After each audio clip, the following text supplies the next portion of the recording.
할렐루야. 축복합니다. 오늘 우리 찬양대 찬양 감사합니다. 우리 홍 권사님 손 넘어가는 줄 알았어요. 네. 자, 우리 초대교회 교인들은 항상 모일 때마다 이런 고백을 했습니다. 그 고백이 뭐냐면, 우리 주님은 성경대로 우리를 위해서 십자가에서 죽으시고 성경대로 3일 만에 다시 부활하셨습니다. 이런 고백을 항상 하면서 그들은 떡을 떼고 또 주님의 잔을 나누고 예배를 드리고 주님을 송축했습니다. 우리 한번 초대교인들의 그 고백을 우리도 같이 한번 합시다. 주님은 말씀대로 우리를 위해서 죽으시고 말씀대로 3일 만에 다시 살아나셨습니다. 그것은 사실입니다. 할렐루야. 기독교의 가장 큰 명절을 우리는 성탄절로 생각하고 있습니다. 성탄절은 죄인을 위해서 이 땅에 오신 그 하나님이 오신 날이기 때문에 가장 귀하고 복된 날이죠. 그러나 이 성탄절도 부활이 없다면 그 위대하신 그 예수님이 이 땅에서 그냥 한계를 기진 인간처럼 그냥 그 아름다운 사랑의 모든 삶을 살다가 죽음으로 끝나서 거기서 마감되는 인생이라면, 그것은 어느 한 인간의 유명한 정말로 사랑 많은 사랑의 이야기일 뿐, 그것은 전능하신 하나님의 사랑의 이야기는 될 수 없습니다. 그런데 우리 주님은 부활하셨습니다. 이것은 한 인간의 이야기가 아니고 하나님의 위대한 사랑의 이야기입니다.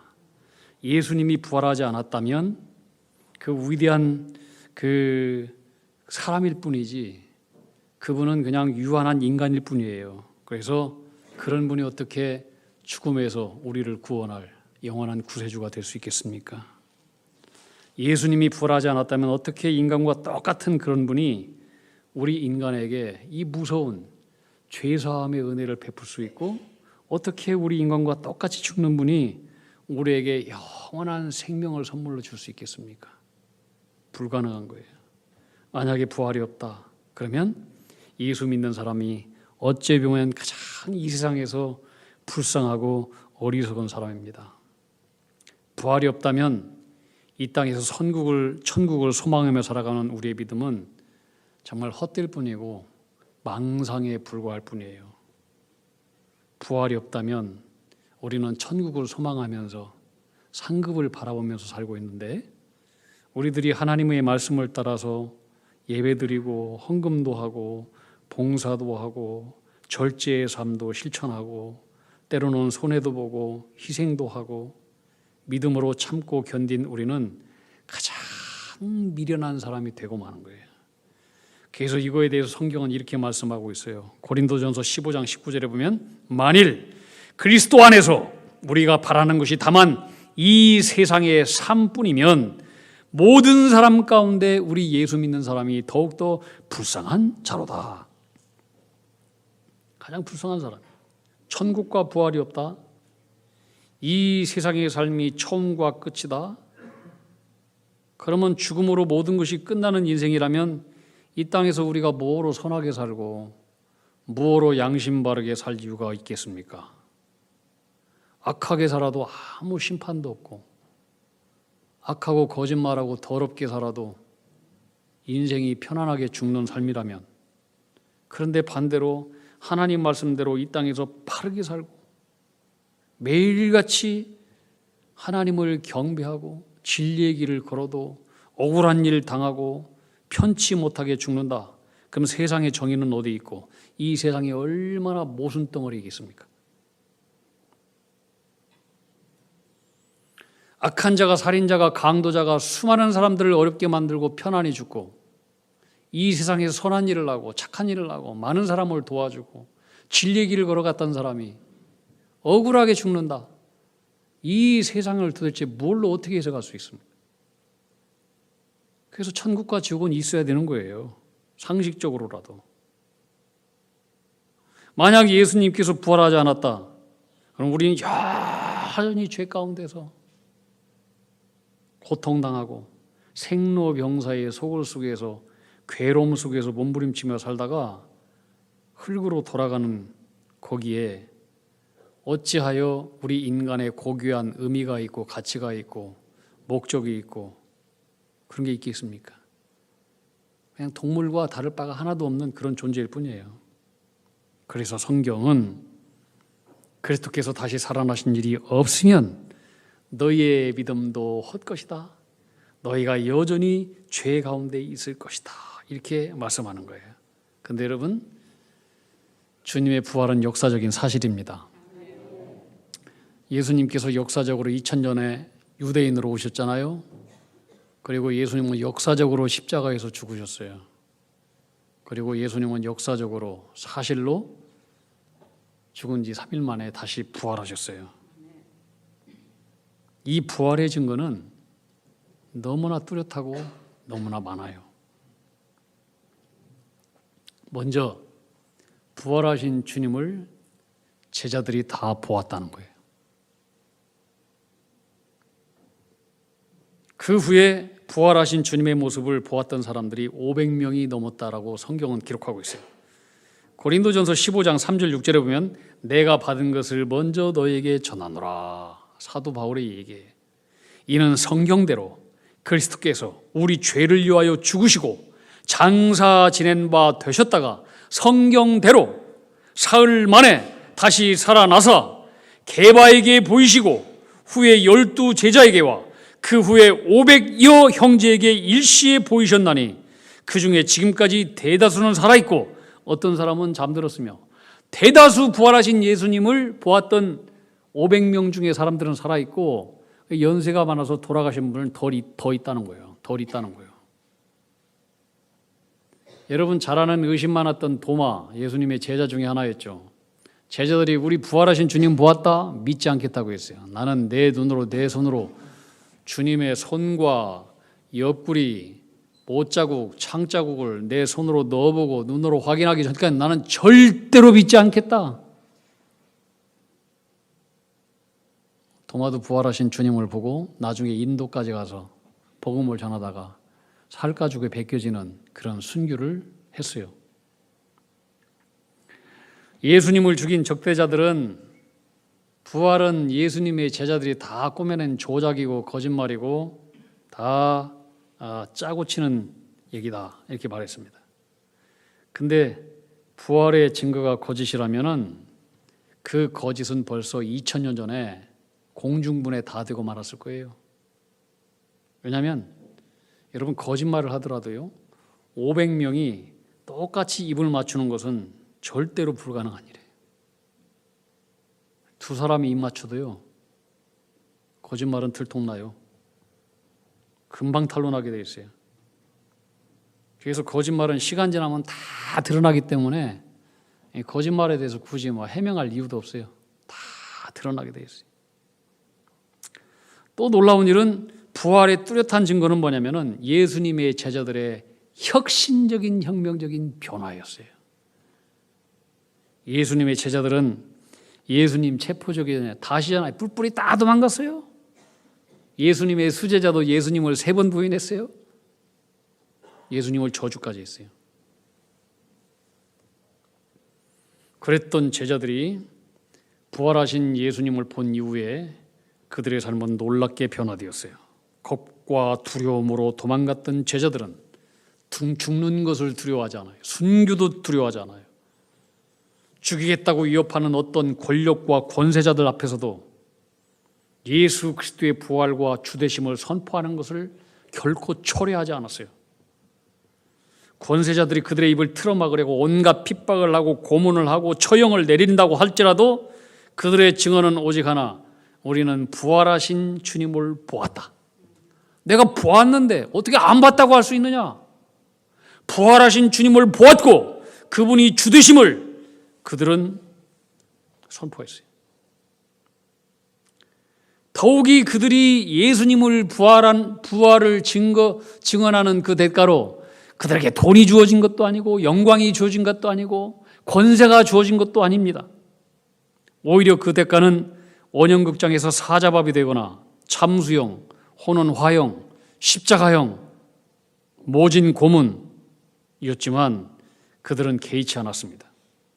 예수님의 부활과 주되심을 담대히 외쳤고 천국을 바라보며 당당히 순교의 길도 걸어갔습니다.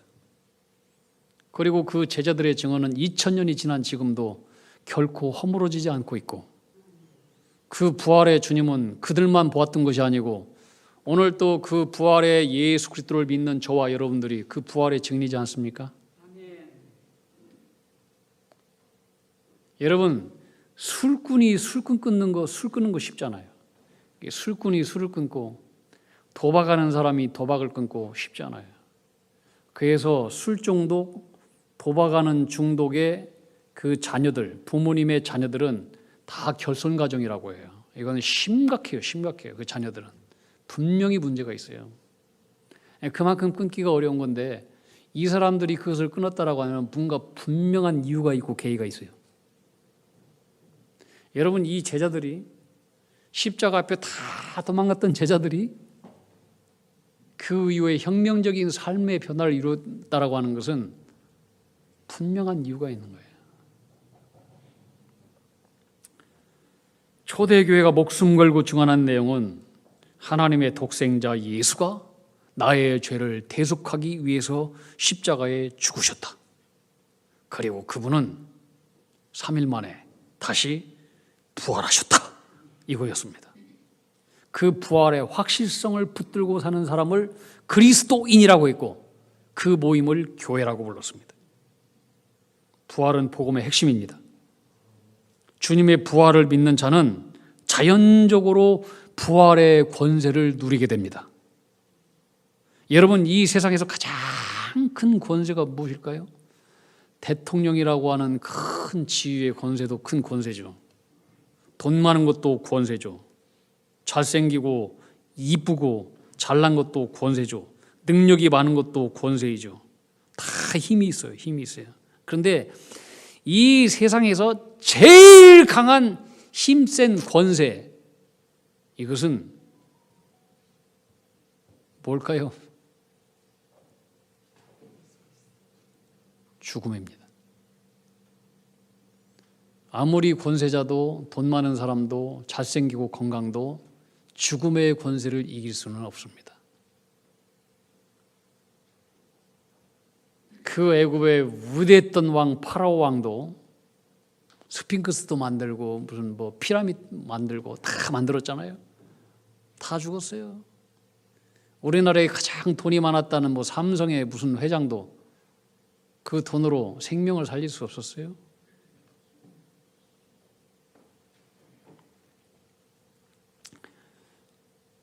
그 서울대학교에서 그 예전에 그 면접 때 질문했던 면접고시 질문이래요.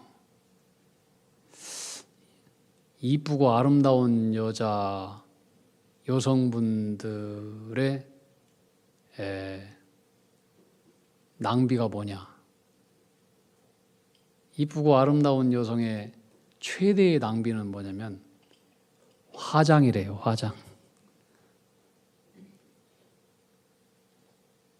우리 교회 권사님들, 우리 여집사님들 그 다들 이쁘고 아름다운데 화장할 필요가 없는데 낭비를 많이 하셨네요. 우리 성가대만 옆 사람 낭비하셨군요. 여러분은 낭비할 필요가 없어요.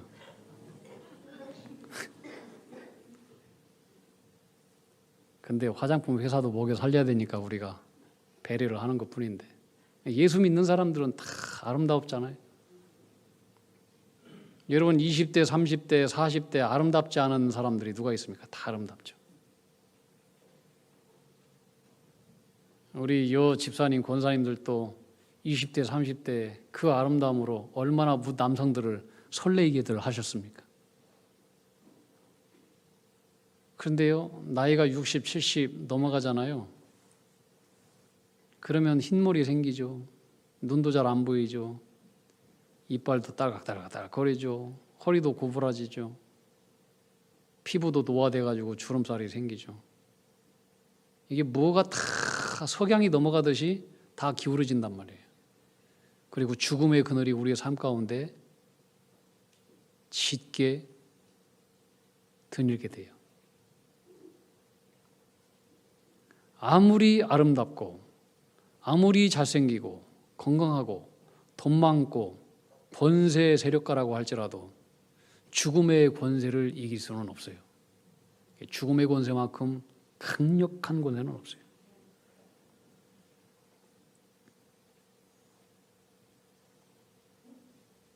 죽음의 지배에서 자유한 사람은 한 사람도 없어요. 죽음은 이 세상의 모든 그 어떠한 강력한 권세들도 다 삼켜버리고 밟아버리는 무서운 권세가 있어요. 우리가 이제 코로나 시대를 살다가 이제 이것이 이제 좀 비껴가는데, 코로나 때 뉴스나 매스컴에서 항상 보고했던 것이 뭐냐면은 코로나로 인해서 사망률이 증가하고 있다, 그런 말이었어요. 사망률이 증가했다. 가만히 생각해 보면은 이거 다 모순이에요, 모순. 아니, 이 세상에 죽지 않을 사람이 누가 있어요? 사망률이 증가했다, 이것은 죽지 않을 사람이 죽었다, 이런 얘기인데, 이 세상에 죽지 않는 사람이 누가 있느냐고요.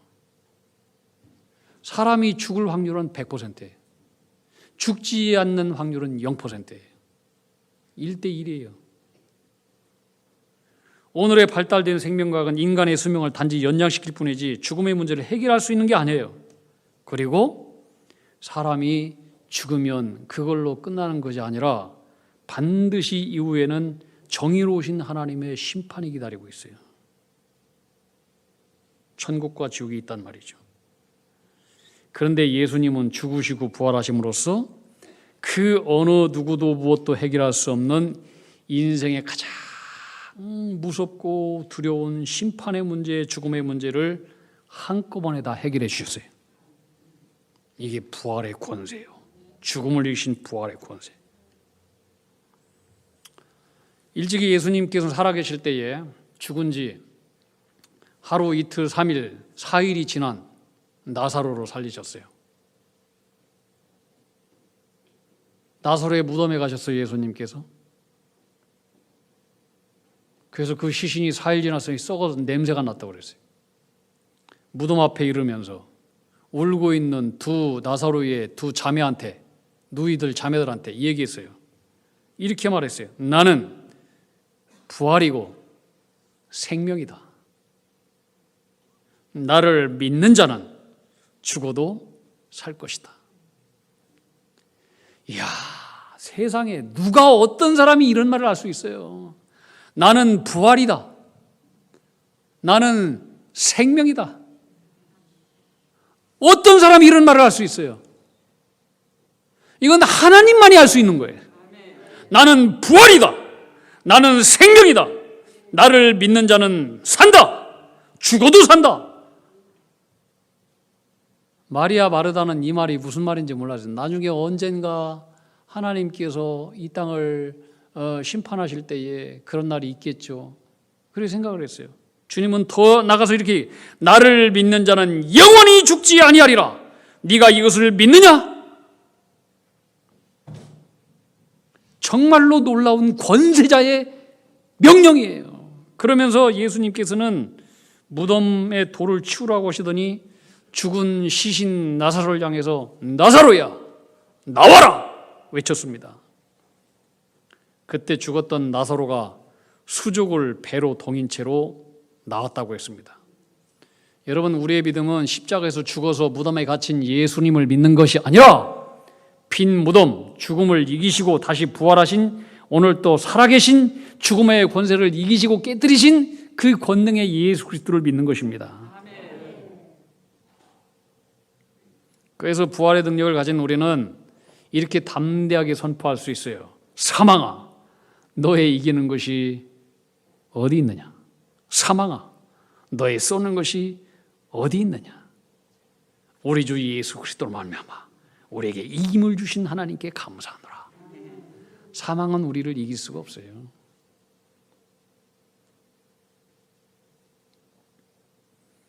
부활을 의심하지 말고 확실히 믿는 우리의 신앙이 되기를 주님의 이름으로 축복합니다. 부활의 능력을 믿는 자에게는 장벽 따위는 없어요. 십자가에 예수님을 못 박아 죽인 적대자들은 예수님의 부활을 막기 위해서 세 가지 일을 했어요. 첫째는 무덤 입구에 큰 돌을 막았어요. 그 예수가 평소에 3일 후에 부활한다고 했으니 혹시 부활하더라도 절대로 무덤 밖으로 나오지 못하게 해서 무덤 속에서 그냥 아사로 죽게 만들어야 되겠다. 그래서 무덤 입구에다가 큰 돌을 막아놨어요.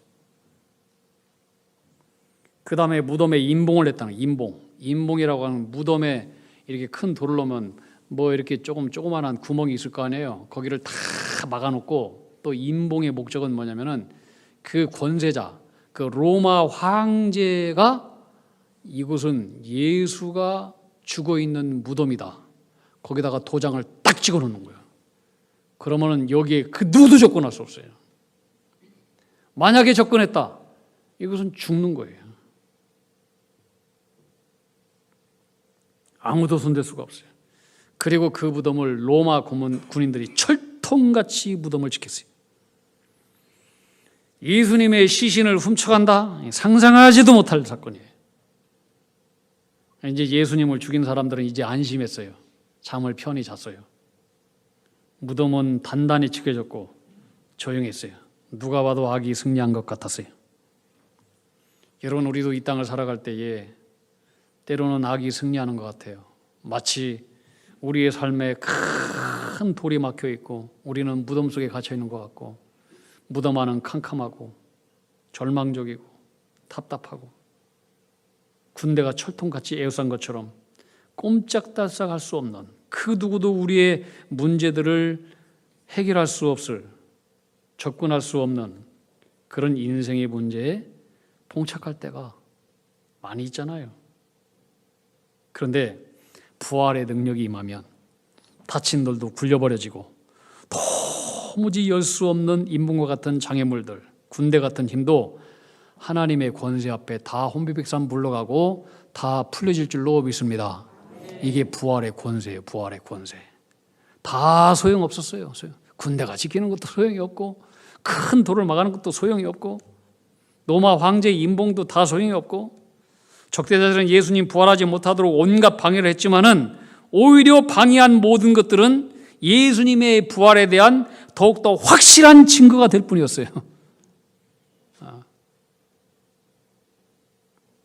여러분, 막혀있는 돌 때문에 아무것도 나는 할 수 없다고요?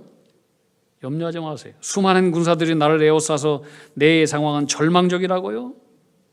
그런 말 하지 마세요. 부활의 능력을 믿는다면 오히려 안 되게 하는 장애물과 방해거리들은 하나님께서 하나님 되심을 더욱더 확실하게 증거하는 도구가 될 뿐이에요. 이 믿음이 여러분에게 함께하기를 축복합니다.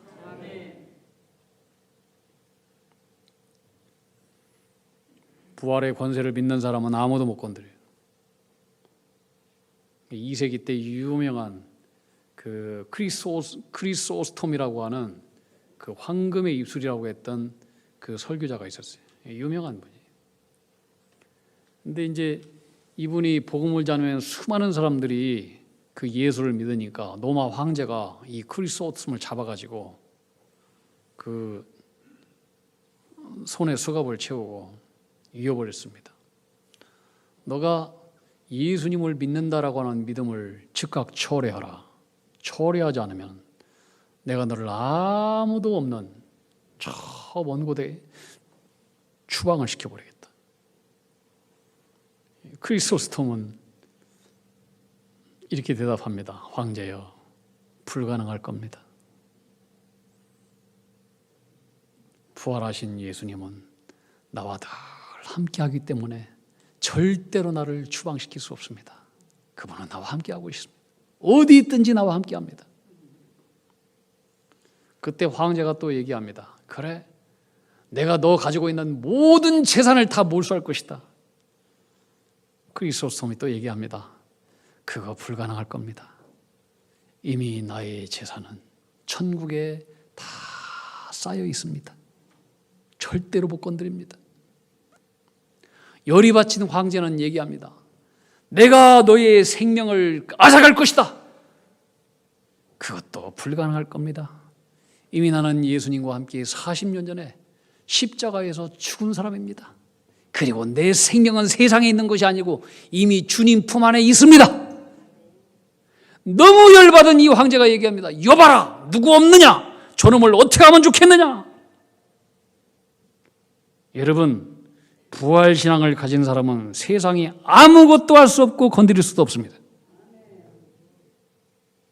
이 믿음이 여러분과 함께하기를 축복합니다. 리더스 다이제스트에 나오는 그런 이 얘기입니다. 어느 노 할머니가 길거리에서 이제 꽃을 팔고 있는데 이 할머니는 가난하고 허리도 구부러지고 몸도 건강하지 못해서 손도 떨고 볼품도 없고, 그런데 항상 환한 미소로 주변에 걸어가고 있는 사람들한테 행복을 줬다는 거예요. 어느 날 젊은이가 이 할머니한테 얘기합니다. 할머니, 참 오늘 너무 행복해 보이시네요. 오늘 미소가 참 아름다우시네요. 그랬더니 이 할머니가 그럼요, 나는 항상 행복해요. 무엇이 그렇게 행복합니까? 그랬더니 저는요, 아무리 걱정과 염려가 많아도 3일 이상 지나가지 않습니다. 그 왜 그런데요? 물어보니까 우리 주님께서 3일 만에 부활하셨거든요.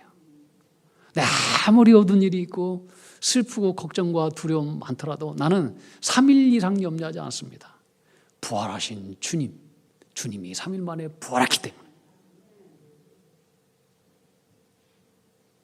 이 부활의 능력을 믿음으로 모든 장애물 앞에서 절망하지 않고 죽음을 이기신 부활의 주님을 바라보고 마귀 권세와 어둠을 이기고 전진함으로 하나님의 나라의 영토를 확장해 나가는 산 부활의 증인들이 여러분들이 되시기를 주님의 이름으로 축복합니다. 아멘. 우리 함께 찬송가 162장 찬양하겠습니다. 162장 우리 1절 2절 찬양합시다.